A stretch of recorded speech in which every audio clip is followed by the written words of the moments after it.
पात्र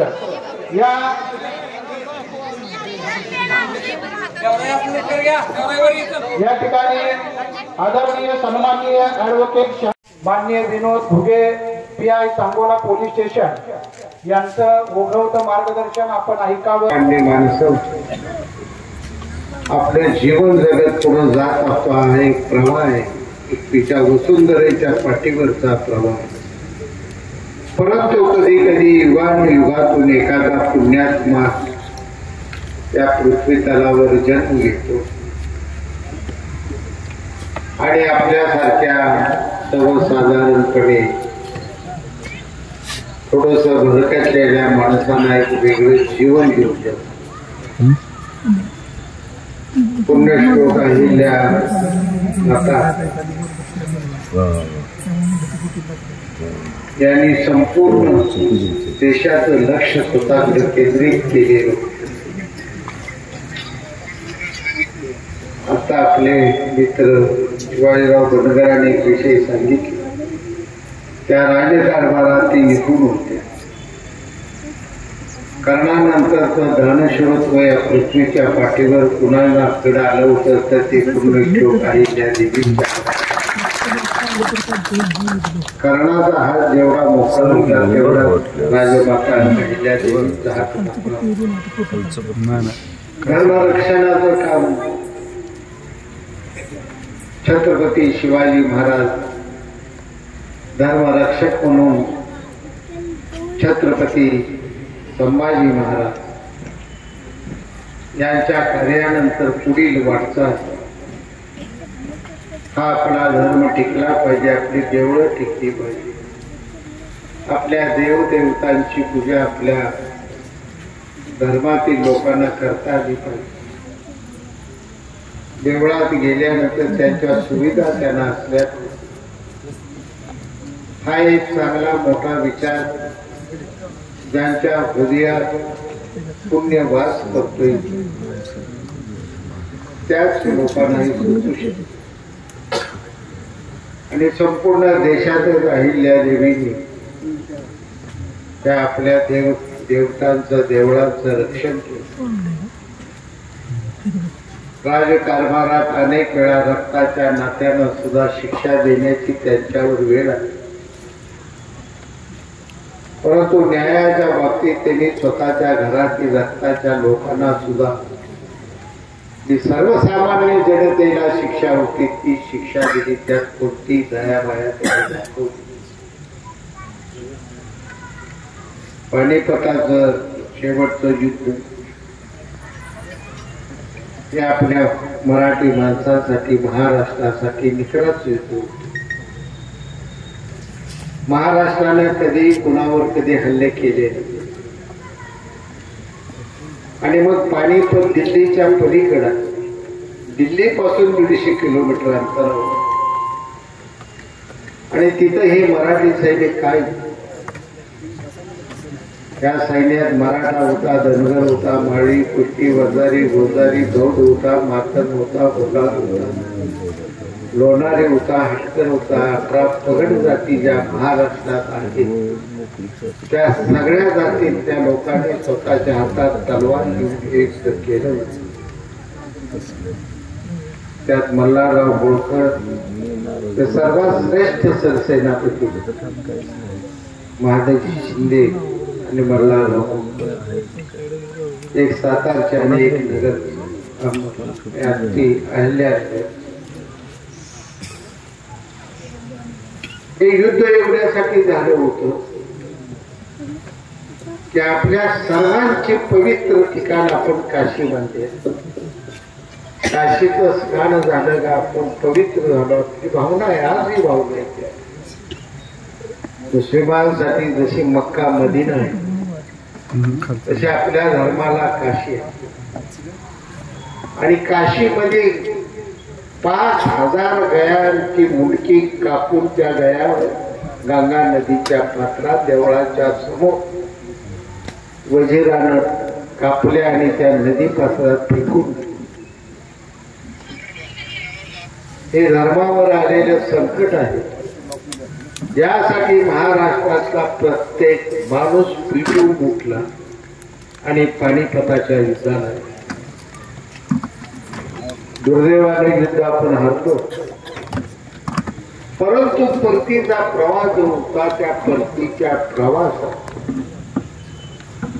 राजमाता अहिल्या देवी होळकर यांनी केलेलं इतिहासाचं काम ते फार मोठं काम.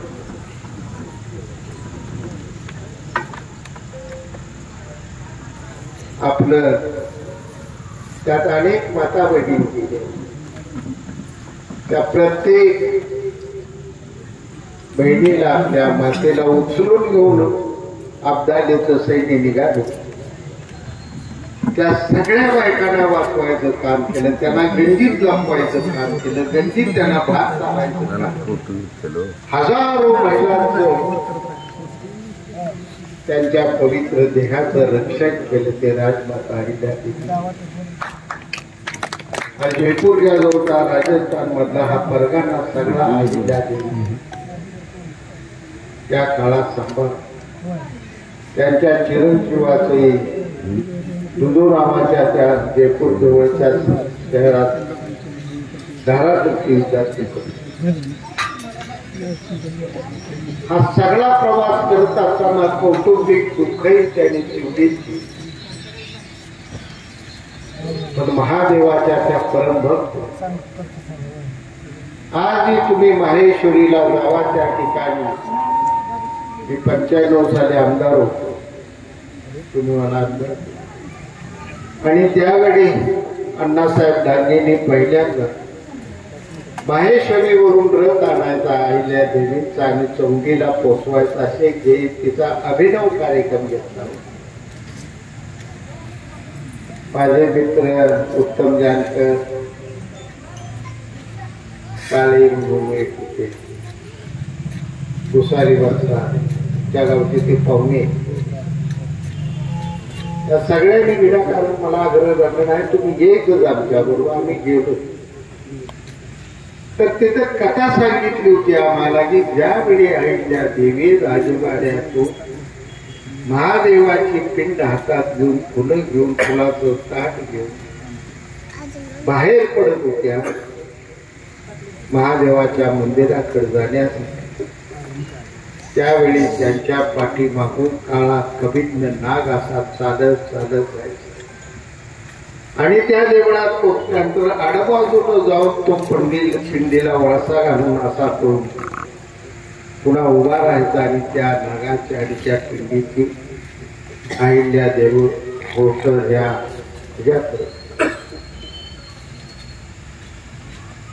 त्या राज निपुण करारी होत्या.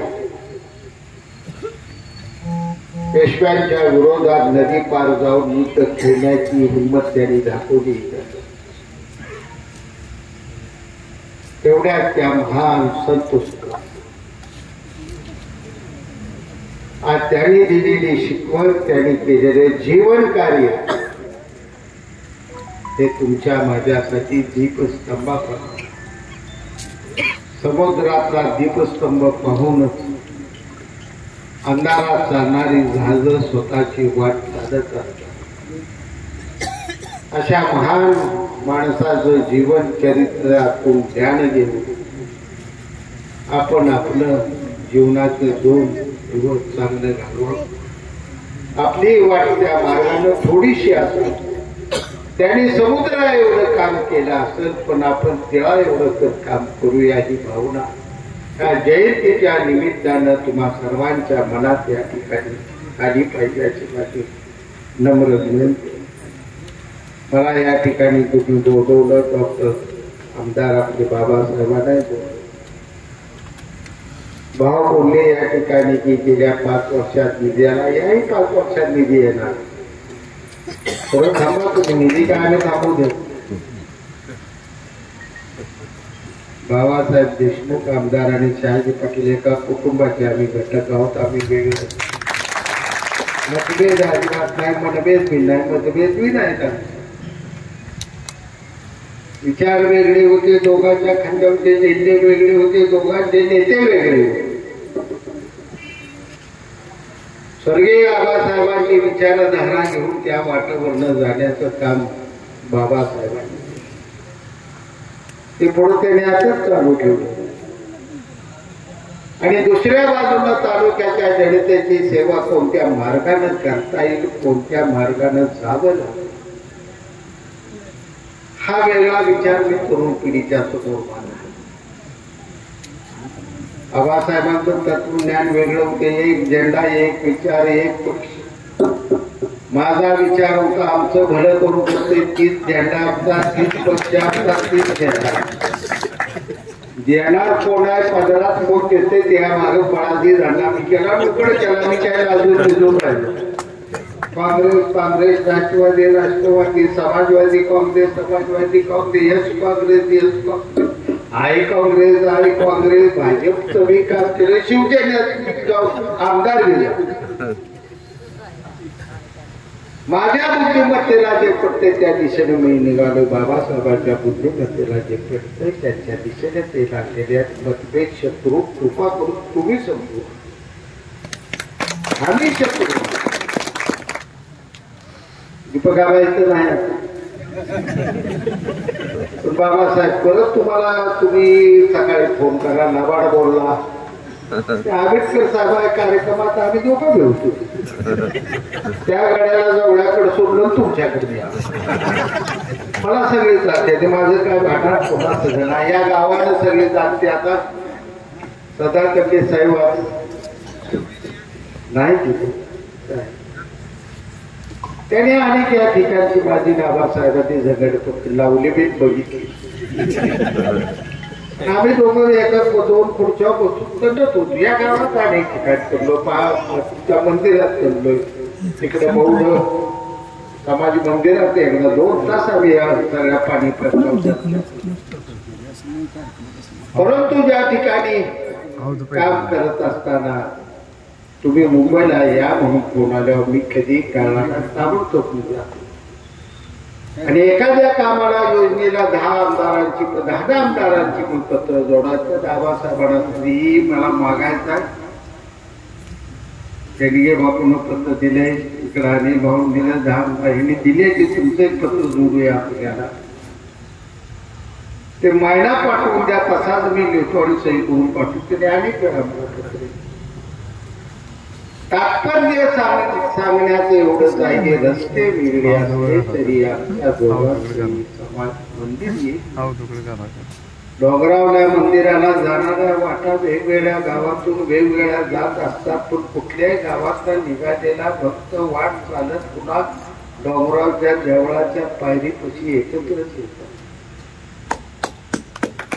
दोन पक्षाचा तर दर रविवारी बाबासाहेब मुंबईला आहे, बापू बी मुंबईला. आमच्यासाठी मंत्रालय मंदिरावरी झाले. बाबासाहेब तिकडे पलीकडे कुठं बसलं का मी पलीकडे तिकडे बसलेलो. तुमच्या सर्वांची सेवा प्रामाणिकपणे करणं हा आमचा धर्म आहे. तो धर्म आम्ही प्रामाणिकपणे निश्चितपणानं राबू. माझ्या नाही काय चुकलं मागलं म्हणाल आहे. बाबासाहेबांच्या आमदारांच्या हातनं काय तो चुकणार नाही. माणूस आहे, चुकत माफ करणं दयाळूपणानं हे तुमचं काम. तुम्ही आम्हाला मार्गदर्शन करा, तुम्ही आम्हाला सल्ले द्या, आम्ही ऐकायला तुमच्या समोर. परंतु या महान माणसांची आज जयंती साजरी करत असताना घोगे साहेबांनी काही प्रश्न आपल्या जिव्हाळ्याची केले. आणि हे होत ना, माझे वडील मला सांगायचे अंदाज की 50 एकर पडा ठेवून पण बांधासाठी मात्र काट्या कुऱ्हाडी घेऊन पळला असा शेतकरी. बांधासाठी बांधण्यात आली तुम्हाला शिकवतो. कुऱ्हाडी साहेब बंडो बिंडो कुठं आहे?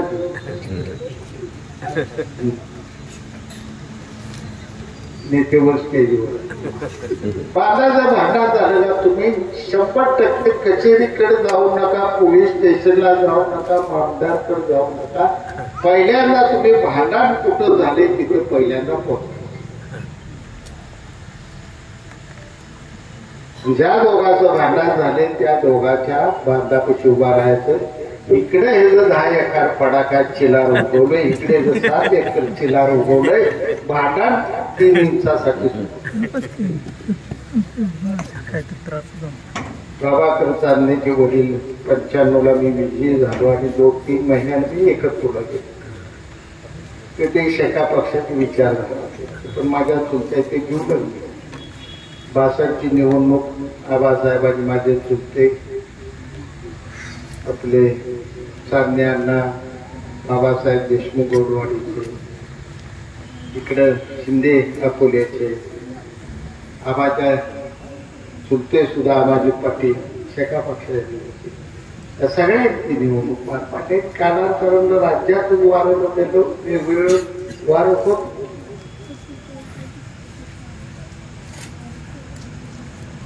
त्या सगळ्या प्रक्रियेत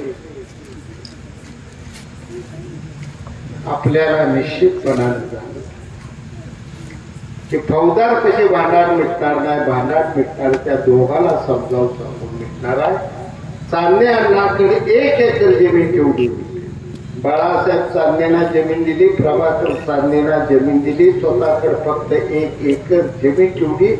96च्या वर्षी काळ कुठलाय वाटत, त्यावेळेला असा पैसा नव्हता, 250 रुपयाला डाळिंब गेलं, 300 रुपयाला ते म्हणजे 12 लाख एकरात माझं मला गडबड होती, चल बघाय, पण मी गेलो परत आठवण। त्यात लिंबू लावलेलं होतं, लिंबू लावलेले होते, सीताफळ लावलेलं होतं, चिक्कू लावलेलं होतं, कलंगड तिथं होतं, ती भूतं बितं एवढी घरात म्हणून मानते काय त्याला कवळा लावलेला होता, आवळा लावलेला होता, कडुलिंबाच्या लिंबोळ्या पडलेल्या होत्या, ती बी म्हातारा बसून यायचं होतं। मला 5 डालगी दर रविवारी मी भाजीपाला पाठवून देतो, पैसे घ्यायला बुद्धिमत्ता पडायला लावल्यानंतर ही धरती माता तुम्हाला काही कमी पडू देत नाही, त्या दिशेने झाले या प्रत्येक क्षेत्र। आणि हे सगळं पाण्याचे प्रश्न असो, रस्ता, हे सगळं चालले कसं जातात। स्वर्गीय आबासाहेब कष्ट करून निघून गेले, आम्ही गेली 40 वर्ष मी कष्ट करतो, तुमच्या डोळ्याला साक्षीदार तुम्ही सगळा। मी 90 आलोय, आता 24 होता, सगळी धडपड करत चाललोय। आता हे तरुण वर्ग पुढं आला, तुमच्या आशीर्वाद ते विजयी झाले, आम्हाला आशीर्वाद देता तुम्ही काना डोळा दाखला, आम्ही काय वाटतो बाबासाहेब गावाला दिले सांगत देतो काच केलं, पण मताला पण एवढ्या वर्षी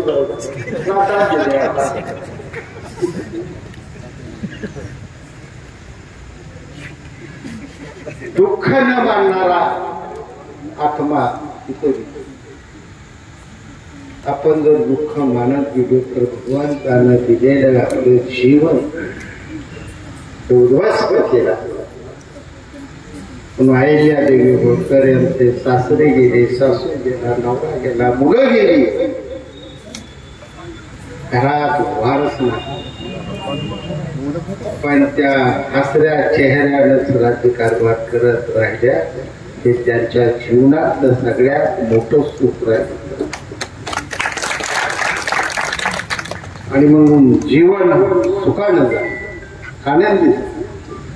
त्या महान माणसांच्या आठवण उभे साहेबांनी सांगितलं, माता पित्यांची सेवा न करणारा माणूस होता, बरोबर।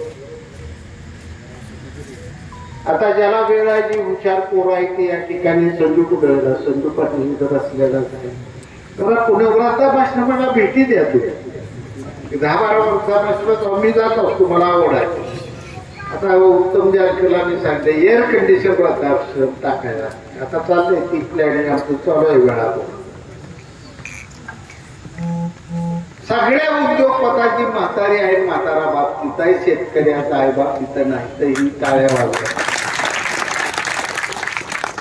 अजूनही शेतकरी आई बापाची सेवा करतोय, पण करोडो करोडो करोडो रुपये ज्याच्याकडे आहे त्यांचा सांभाळ कोण नाही ती त्या भक्ता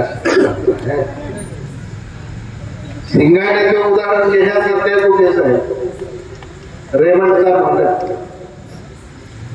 आजही दुकानात गेल्यावर रेमंड कापड काढा कोण म्हणते एवढा रेमंड एवढं मोठं ठाण्यात इंडस्ट्री आहे देशात पसरले अर्ध ठाणं सिंगाणे यांच्या मालकी प्रचंड मोठा बिल्डर इकडं रेमंडची मोठी इंदिरा गांधी कडून परवानगी घेतलेली फॅक्टरी पण त्या सिंगाणी जनरल इंडस्ट्री उभा केली त्या भक्ताला आता भाड्याच्या फ्लॅट मध्ये राहतोय आणि त्याला दररोजचं जेवण त्या आजूबाजूची जी लोक त्या प्रताप सरनाईक खास करून सध्याचे मंत्री यांच्या घरातून त्याला डवळ जाते मूल आहे दोन मुलं आहे सासू सोना आहे त्या नातू आहे की म्हातारेकडे बघायचं मला या जीवनात आपण काय मिळवणार आहोत याचा विचार करा जाता वेळ जास्त घेत नाही तुमचा की आपण सर्वजण मिळून एकोप्याने एक दिलाने एक मनाने एकामेकावर प्रेम करत करत पुढे वाटचाल करूया आणि पुण्यश्लोक राजमाता अहिल्या देवींना समाजाची सेवा करत करतच केलेली जी आपण आदरांजली असत ती खरी आदरांजली असत फक्त त्यांच्या फोटोला वर्षात एकदा हार घालून जर आपण मोकळं झालो तर हे पाप ठरवून मित्रांनो दररोज समाजात वावरताना राजमातेने ज्या पद्धतीनं समाजाची सेवा केली भगवंता एक क्षण तर माझ्या या समाजासाठी चांगली सेवा करू दे एवढेच त्यांच्या फोटोकडे बघून दररोज सकाळी प्रार्थना करा एवढी विनंती करतो जय हिंद जय महाराष्ट्र धन्यवाद बापू दुःख झेलावं कसं पुन्हा जगावं कसं दुःख झेलावं कसं पुन्हा जगावं कसं हे अहिल्यामाईकडून शिकावं असा संदेश दिला यानंतर आदरणीय सन्माननीय डॉक्टर